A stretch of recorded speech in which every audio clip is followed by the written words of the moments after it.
অনুরাগের ছোঁয়া ধারাবাহিকের নতুন পর্বে দেখা যায় যে উর্মির মুখে সব সত্য শুনে দীপাকে কিছু না বলে দীপার সংসার বাঁচাতে সেনগুপ্ত বাড়িতে ছুটে আসে অর্জুন। সবাইকে চমকে দিয়ে মিশকাকে সিঁদুর পরিয়ে দিল অর্জুন। শুধু কি তাই, অর্জুন জানিয়ে দিল মিশকার বাচ্চার দায়িত্ব আমি নেব। আমি আগামী সপ্তাহে মিশকা ও বেবিকে নিয়ে বিদেশে চলে যাব। অর্জুনের এমন কর্মকাণ্ডে হতাশ মিশকা। বলে, আপনি কে? আপনি কেন আমাকে সিঁদুর পরিয়ে দিলেন? অর্জুন বলে যে সন্তানের কোনো বাবা নেই, আমি সেই সন্তানের বাবা হতে চাই। আমি ডাক্তার অর্জুন চক্রবর্তী। আমি তো তোমাকে সিজার করিয়েছিলাম। আর পরে জানতে পারি তোমার গর্ভে বাচ্চা এসেছে কারোর সাথে দৈহিক কোনো সম্পর্কে নয়, সন্তান এসেছে স্প্যাম ব্যবহার করে। আর যার ভ্রূণ ব্যবহার করা হয়েছিল সে এসবের কিছুই জানতো না, কারণ তাকে না জানিয়ে কাজটা তুমি করেছিলে। অর্জুনের কথা শুনে চমকে ওঠে মিশকা। বলেই ফেললো, আপনি এত সব কথা কিভাবে জানতে পারলেন? অর্জুন বলে, সেটা জেনেই বা আপনার কি লাভ?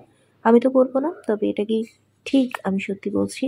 মিশকা এবার আর কোনো কথা বলতে পারে না। এগিয়ে আসে সূর্য, লাবণ্য, সেনগুপ্ত। কিন্তু অর্জুন তাদেরকে বলে, প্লিজ আপনারা এখন থেকে মিশকার গায়ে আর হাত তুলবেন না। আফটার অল ও আমার স্ত্রী। আমি চাই না ও আর কারোর কাছে অপমানিত হোক।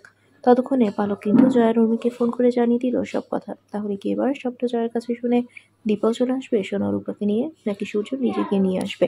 বন্ধুরা, তোমাদের কি মনে হয়? এক্ষুনি একটি লাইক দিয়ে এবং কমেন্ট করে জানিয়ে দাও তোমাদের মতামত। ধন্যবাদ।